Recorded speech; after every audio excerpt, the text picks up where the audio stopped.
चलिए आज देखते हैं बिहार TG2 भर्ती के लिए कुछ और इम्पॉर्टेंट MCQs जो कि आपके अल्टरनेटर और थ्री फेस इंडक्शन मोटर से हैं। ठीक है, क्योंकि सिलेबस में आपका सिंक्रोनस मोटर और अल्टरनेटर और इंडक्शन मोटर भी आ रहा है। ठीक है, चलिए स्टार्ट करते हैं। कह रहा है कि अल्टरनेटर किस प्रिंसिपल पर कार्य करता है? Electromagnetic induction, self induction, self mutual induction, none. तो बच्चों जो आपका अल्टरनेटर होता है, ठीक है, ये आपका किस पे काम करता है? इलेक्ट्रोमैग्नेटिक इंडक्शन पे काम करता है। ठीक है, इलेक्ट्रोमैग्नेटिक इंडक्शन पे कार्य करता है। और जो आपका ट्रांसफार्मर होता है ये आपका म्यूचुअल इंडक्शन पे काम करता है। म्यूचुअल इंडक्शन, ठीक है। इंडक्शन मोटर भी आपकी किस पे काम करती है? म्यूचुअल इंडक्शन पे काम करती है। ठीक है, इलेक्ट्रोमैग्नेटिक इंडक्शन जो है आपका अल्टरनेटर में भी लगता है, सिंक्रोनस मोटर में भी लगता है, ठीक है, डीसी मोटर में भी लगता है। किस में लगेगा? डीसी मोटर में, डीसी जनरेटर में,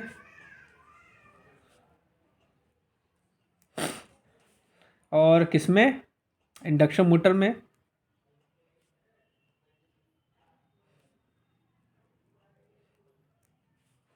अल्टरनेटर, सिंक्रोनस मोटर, इन सब में आपका जो है फैराडे का इलेक्ट्रोमैग्नेटिक इंडक्शन का रूल लगता है। फैराडे इलेक्ट्रोमैग्नेटिक इंडक्शन, इन सब में जो है आपका इलेक्ट्रोमैग्नेटिक इंडक्शन का रूल लगता है। चलिए अगला क्वेश्चन देखते हैं।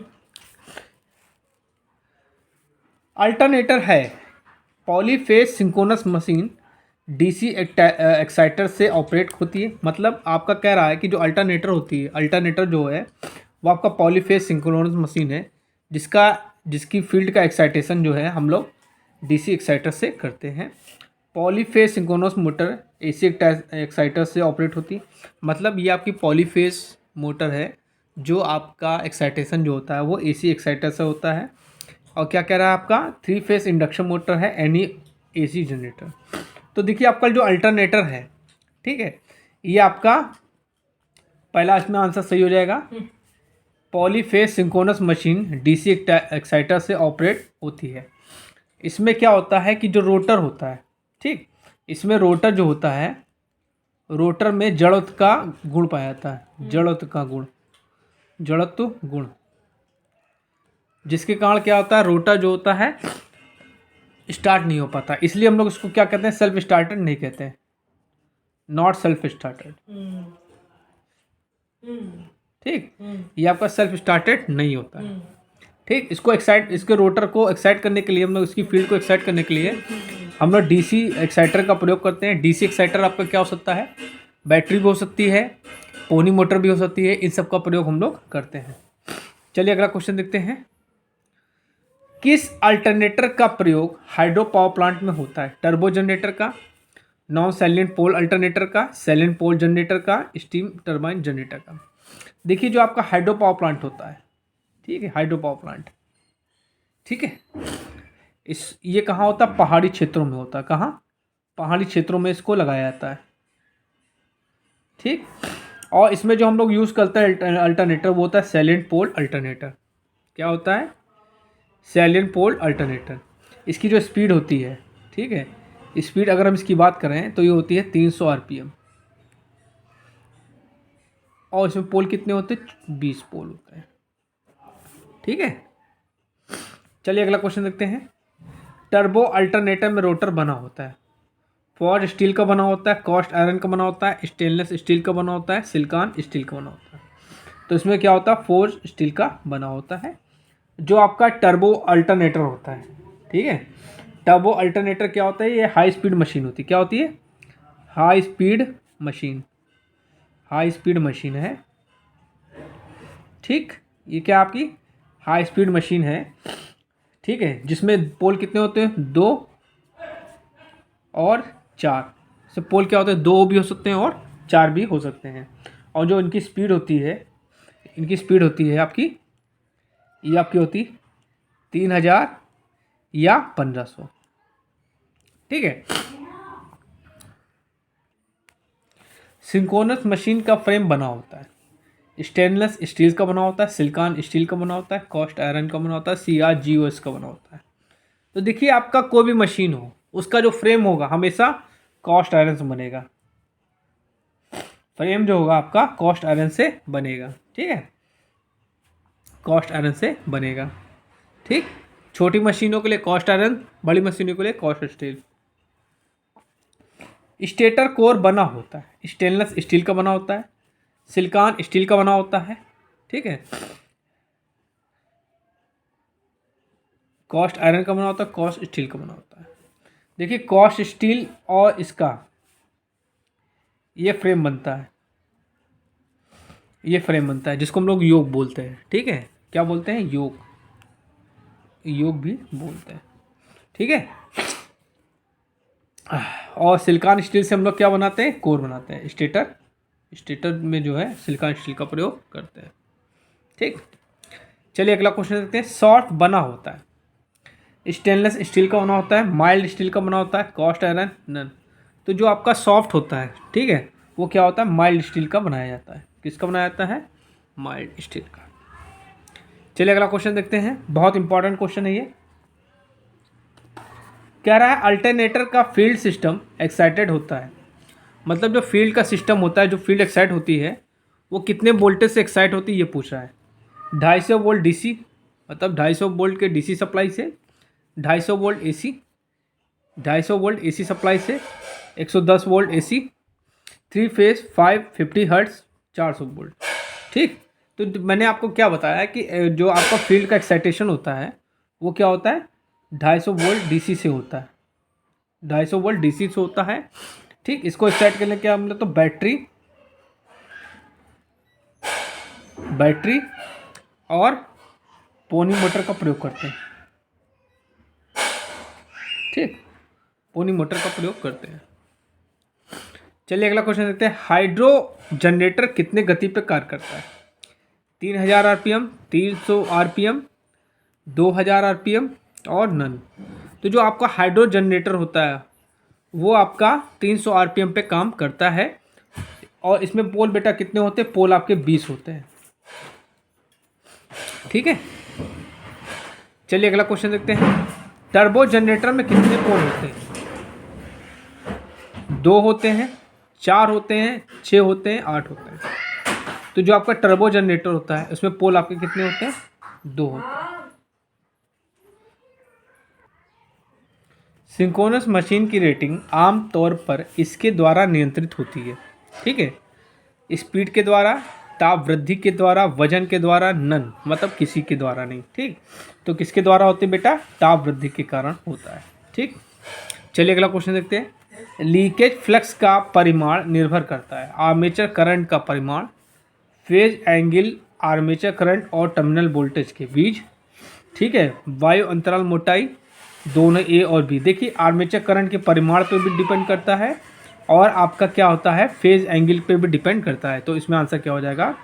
A और B।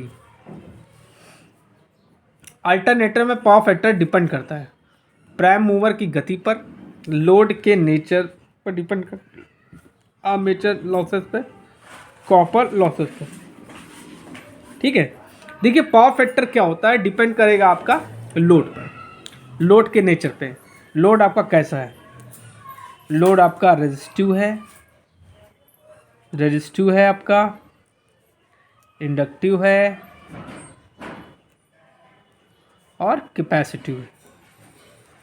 ठीक, तो इसमें आंसर क्या हो जाएगा बेटा? आपका लोड के नेचर पे डिपेंड करेगा।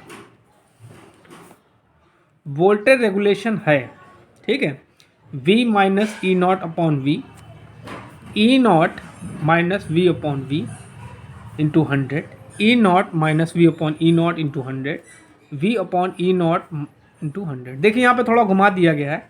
जो ई नॉट होता है ये आपका क्या है? आउटपुट वोल्टेज और नो लोड, आउटपुट वोल्टेज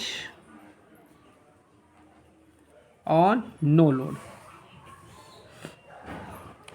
और जो आपका ये है, ये आपका है output voltage on load, output voltage on load. ठीक, तो इस इक्वेशन को आपको इस तरह से पूछ सकते हैं,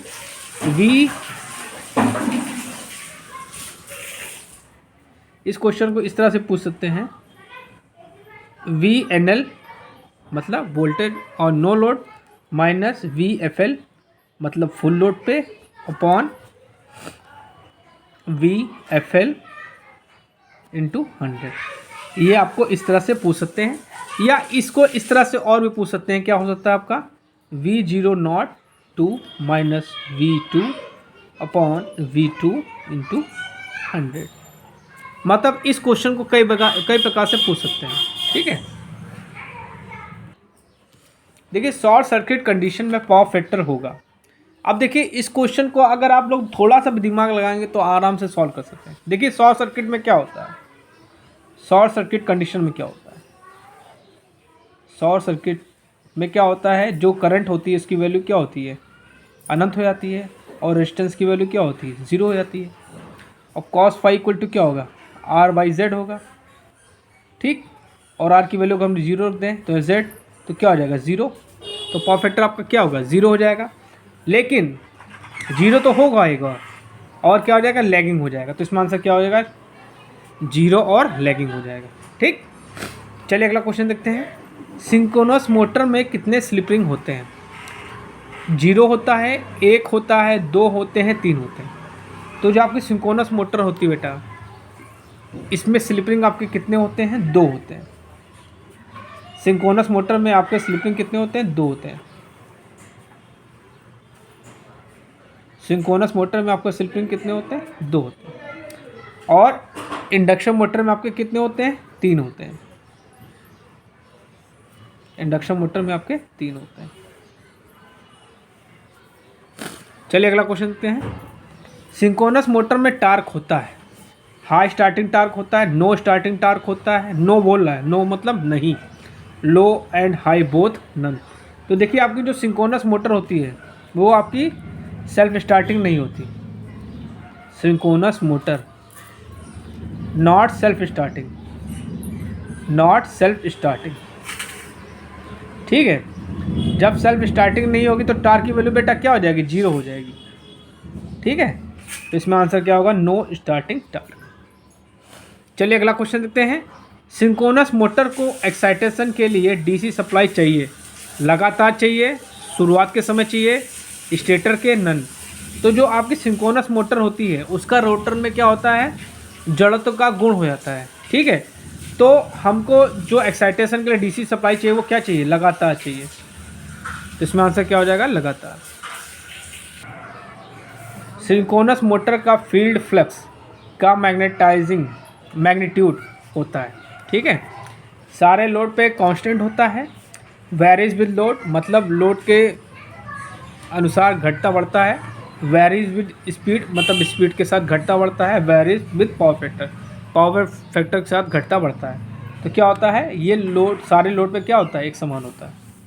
ठीक है, चलिए अगला क्वेश्चन देखते हैं। सिंक्रोनस मोटर में बैक ईएमएफ निर्भर करता है।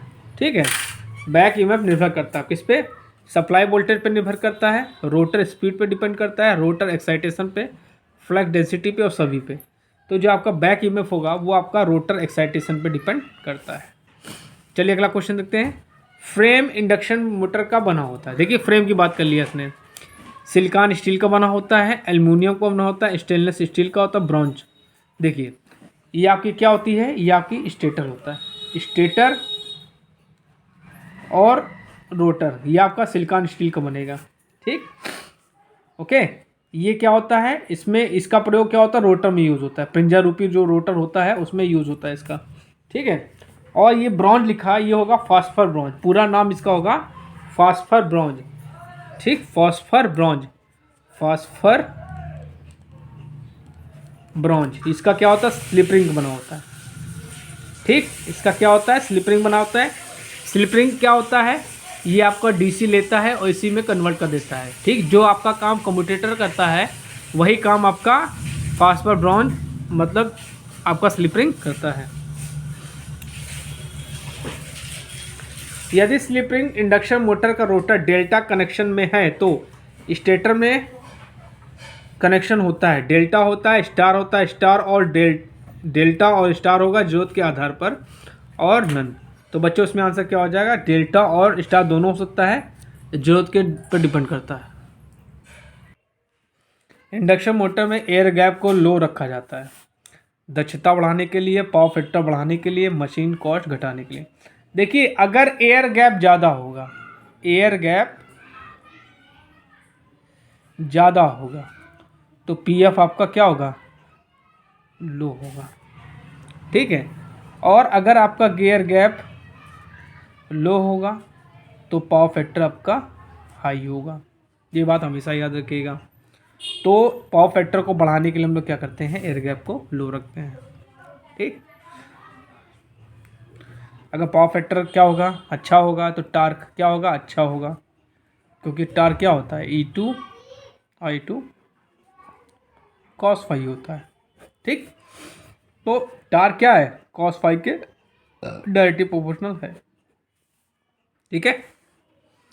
छोटा एयर गैप इंडक्शन मोटर में मदद करता है क्रॉलिंग को कम करने के लिए, स्टार्टिंग टार्क बनाने के लिए, मैग्नेटाइजिंग करंट को कम करने के लिए, कॉगिंग को कम करने के लिए।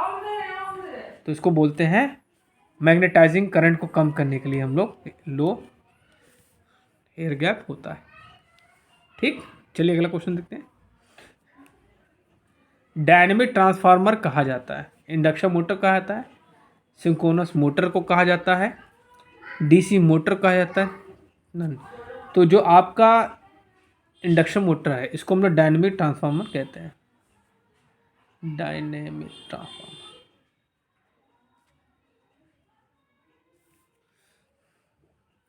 स्टार्टिंग के समय में स्लिप का मान होता है 0.05 होता है, 0.1 होता है, 1 होता है और 0.15 होता है। देखिए स्टार्टिंग के समय क्या होगा, रोटर आपका रुका होगा, तो स्लिप इक्वल टू क्या होता है, NS माइनस NR/NS होता है।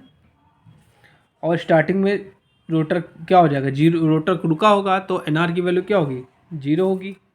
तो यहाँ पे अगर हम रख दें तो क्या हो जाएगा, NS माइनस 0/NS, तो इक्वल टू क्या हो जाएगा, NS/NS, तो इक्वल टू क्या हो जाएगा, स्लिप की वैल्यू क्या आ गई बेटा, तब 1 आ गई आपकी। तो ये आपका ये आंसर बिल्कुल सही है। रोटर फ्रिक्वेंसी और स्टेटर फ्रिक्वेंसी में संबंध होता है, ठीक है। देखिए FR जो होती है आपकी, ये रोटर फ्रिक्वेंसी, रोटर फ्रिक्वेंसी है। F क्या है, S आपका क्या है, स्लिप है, S आपका क्या है, स्लिप है। जो आपका क्या है, इस सप्लाई फ्रिक्वेंसी कहिए चाहे स्टेटर फ्रिक्वेंसी कहिए, सप्लाई फ्रिक्वेंसी या और स्टेटर फ्रिक्वेंसी, कुछ भी कहिए इसको, ठीक। तो FR इक्वल टू होता है आपका S/F, ठीक।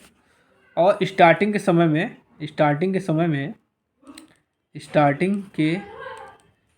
में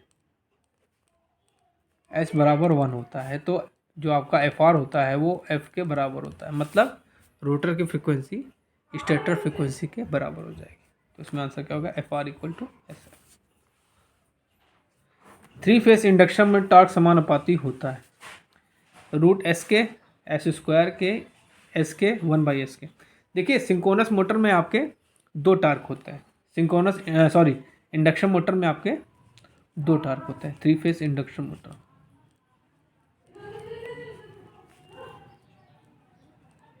थ्री फेस इंडक्शन मोटर में 2 टार्क होते हैं,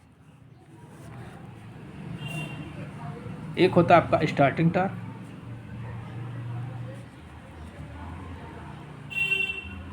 एक होता है आपका रनिंग टार्क।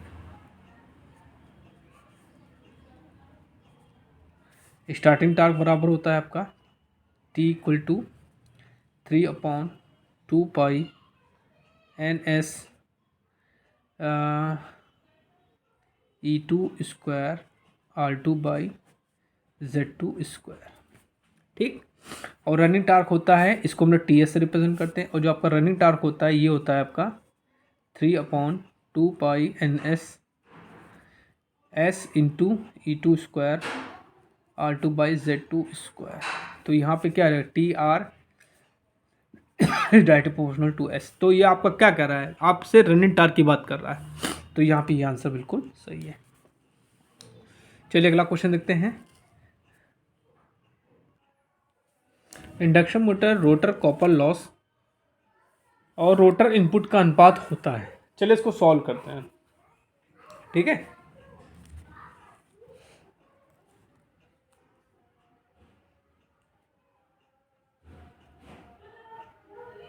देखो अगर हम लोग बोले rotor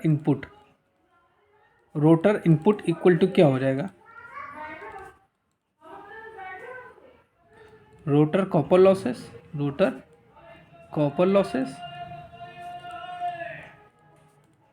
plus output of rotor, ठीक है। तो अगर हम रोटर कॉपर लॉसेस निकालें तो क्या हो जाएगा, rotor copper losses equal to क्या हो जाएगा, rotor input minus rotor output है ना, रोटर आउटपुट हो जाएगा, ठीक।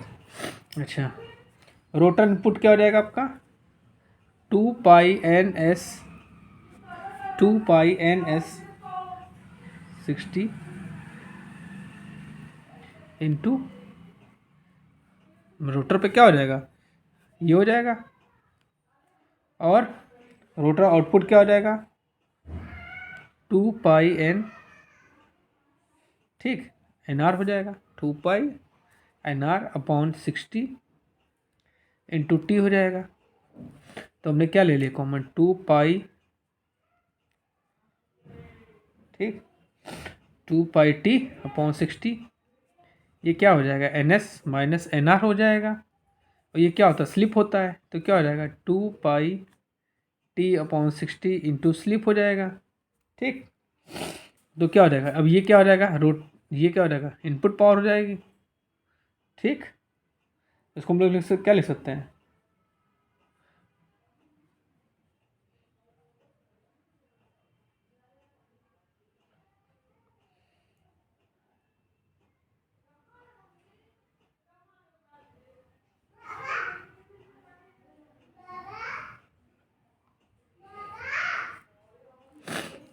ठीक है।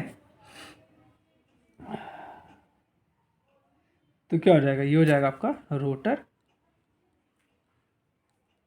कॉपर लॉसेस अपॉन रो power input to rotor equal to क्या हो जाएगा, एस हो जाएगा। ये जो आपने निकाला है, तो ये आपका आंसर क्या आ जाएगा बेटा, यहाँ पे आपका एस आ जाएगा, ठीक है। चलिए अगला क्वेश्चन देखते हैं। देखिए आपके लेवल का नहीं है, लेकिन कंपटीशन में कोई भरोसा नहीं कहाँ का क्वेश्चन कहाँ पूछ ले, ठीक है। तो आप लोगों को इन क्वेश्चन से भी प्रिपेयर होना चाहिए, हल्का फुल्का आपको नॉलेज होना चाहिए। ये आपके सिलेबस का नहीं है, ये आपका क्या है, डिप्लोमा एंड बीटेक का है। लेकिन कंपटीशन में कोई भरोसा नहीं कहाँ से क्वेश्चन दे दें, क्योंकि मैं अक्सर कहता हूँ कि अब ITI जो है आपका बीटेक और डिप्लोमा वाले भी करने लगे हैं, ठीक। तो स्टैंडर्ड थोड़ा बढ़ रहा है इसका, ठीक। तो चलिए देखते हैं। सर्किल डायग्राम का प्रयोग होता है पावर फैक्टर जानने के लिए, इफ़िशियंसी जानने के लिए, आउटपुट, स्लिप, नन, ऑल। तो जो आपका सर्किल डायग्राम होता है, इससे हम लोग ये सभी जानते हैं, क्या जानते हैं, पावर फैक्टर जानते हैं, इफ़िशियंसी जानते हैं, आउटपुट जानते हैं, स्लिप जानते हैं। इससे हम लोग क्या नहीं जानते, क्या नहीं जानते, ये भी आपको पता होना चाहिए। सर्किल डायग्राम से हम लोग फ्रीक्वेंसी नहीं पता कर पाते हैं, फ्रीक्वेंसी नहीं बताता है, फ्रीक्वेंसी नहीं बताता, ठीक है। तो बच्चों आज के लिए मैंने आपको 30 क्वेश्चन बताए हैं, बहुत इंपॉर्टेंट, मोस्ट इंपॉर्टेंट है, क्योंकि सिलेबस आपका इंडक्शन मोटर और सिंक्रोनस मोटर और अल्टरनेटर तीनों हैं। तो इन क्वेश्चंस को जो देखिएगा, समझिएगा, पढ़िएगा, ये वीडियो TG2 UPPCL वालों के लिए भी है, ठीक है। अगर आप चैनल पर नए हैं तो प्लीज़ मेरे चैनल को लाइक करिए, शेयर करिए, सब्सक्राइब करिए। Thank you.